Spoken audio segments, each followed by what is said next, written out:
Hi, this is Steve Gladys from George Mason University's George Mason Enterprise Center and for Steve Gladys Leadership Partners.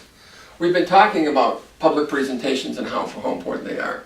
Again, I mentioned earlier that many of us will only give presentations to 6 or 8 or 10 people.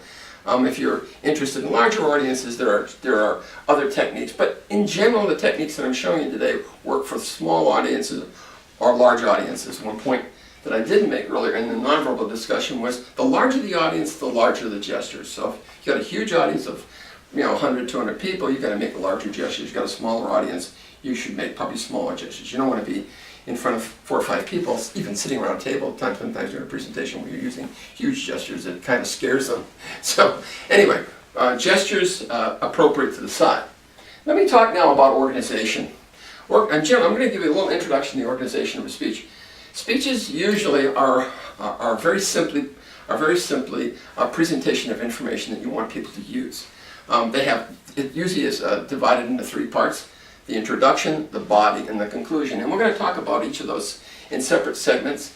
But from an overall standpoint, understand that the whole purpose of this organization is, in the introduction, you want to tell the audience what you're going to tell them. So you tell them what you're going to tell them.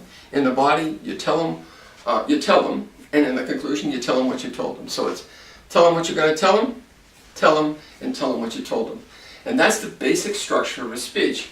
It's organized that way so that people get themselves into the speech. They get the context of the speech and the substance of the speech, and then finally they're asked to do something at the end of the speech. So that's the organizational pattern we're going to use today as we go through this. Remember, it's half of the speech. The other half is the nonverbals. Organization is the second half of the speech, and very important.